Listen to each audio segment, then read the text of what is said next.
One thing I'm interested in is what would you consider to be verification of a survey-based estimate? Like how much, if you're talking about millions per year in defensive gun uses in these surveys, how many would you expect to? I mean, it seems like, so you guys at GVA have identified something around 2,000 per year. And we know that number is verified. Low. And we know that number is low. Right. But so I guess your point seems to be we're only finding 2,000 of these incidents that make it into media reports or police reports. And we'll get into, how that side of it in a moment. But how many would you want to find if you were really if there were really 2.5 million per year? Let's look at it this way. Let's kind of break that number down, because the 2.5 million suggests a lot of different things.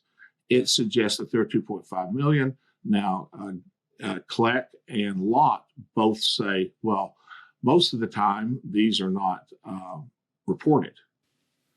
Right. Okay, so they are taking a number that they don't know, because if they say they don't know how many were not reported, then they're taking a number that they just don't know, and they're trying to factor that in. Okay, so let's factor that in. Let's give it the benefit of the doubt and try to factor it in. How many is most? Let them answer that. If they say most aren't reported, how can you justify having a number if the very first disclaimer that you throw on top of it is, well, we really can't count it? So if, I want to see on a 2.5 million number, you should have an expectation of X number of people shot, X number of people killed, X number of police reports. You should have a substantial, if you got 2.5 million defensive gun uses, you're going to have more than 2,000 that show up on police reports. That's just. Well, let's get into the police report question real quick. Sure. So I'm interested in your methodology here. You guys, You say that you use media reports and police reports. Right. I've looked through the archive. I haven't looked at every single one. Right. But the vast majority of them seem to be media reports. Is that accurate? And if you go back 3 years and 4 years, there were not nearly as many law enforcement sites that easily made their data available. So yeah, if you go back, most of our stuff was media back then. But you have to realize that every media report starts with a police report. It starts with somebody hearing something on the scanner, or it starts with somebody knowing that someone's been shot. And so all of that, it is all the trickle down of events. So it all starts with the police report. Some people blow off, it was just a media report. Well, that media report didn't come out of thin air. And you know as well as I do, media does not just make up events for their 6 o'clock news. They have enough that are already there that they don't have to make any up. So everything starts with either a media report and then taking a police report to add detail, or start with a police report and look at the media report to add texture. Because while the media report will have some bit of information, the police report will have others. And so between the two of them, you get a lot better textured information. Mm-hmm. But I guess the main problem with this approach, to me at least, seems to be that you wouldn't capture a lot of defense. This is sort of one of the things the CDC initially said about your approach as well. But so as far as police reports go, what police reports do you have access to? Because, I mean, we can see right now, even an agency like the FBI has trouble gathering police reports from local police, right? We look at the sort top of a huge problem. But yeah, you're right. Yeah. We look at the top 150 cities. Mm-hmm. And from those top 150 cities, we can survey police department what their annual reports are, what their quarterly reports are, and we can see what they have that is listed, how they list it. Do they not? Do some of them not list defensive gun uses? Yes, that's correct. They do not. And so you can't count those. But some of them do. They have a category. And some of them do, and we count them. Oh, okay. Interesting. Yeah. So, there's also a bit of a misconception that we only count if somebody has been shot or killed, and that's not the case. We will count a defensive gun use even if it is, somebody goes out into their front yard and waves a gun at a car thief. It's to scare him off.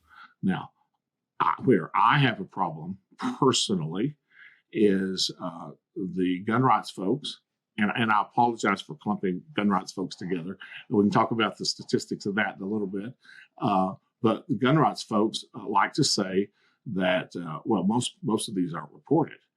But we also like to say that we have really good people. These are good, straightforward, honest, patriotic American people. Yes, most are.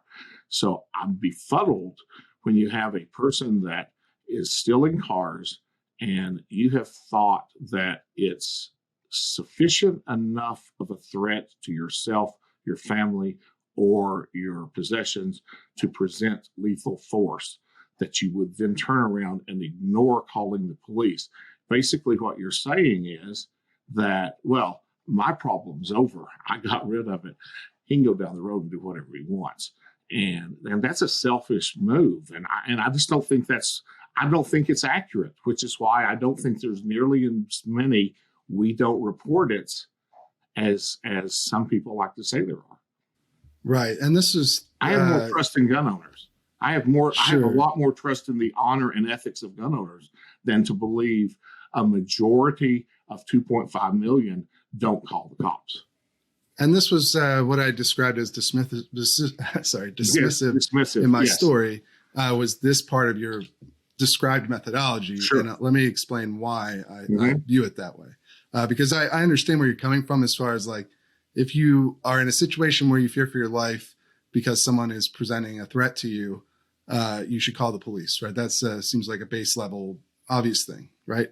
But there's a couple problems with that. One, I'll just give you an anecdote. I know you're a data guy, but I'll give you an anecdote about a real life scenario that I experienced years ago with an ex-girlfriend. She lived in Old Town Alexandria, very nice area of Virginia, and someone came and tried to get into her apartment while she was home. I was actually on the phone with her at the time this happened, but it's a very scary situation, right? And I told her to hang up and call the police, and I got my gun and rushed there. Luckily, she had her own firearm, and went and got her firearm, yelled at the person that she had a gun and that and to leave. It's not it's not their apartment. They can't come in there. And luckily, the person did.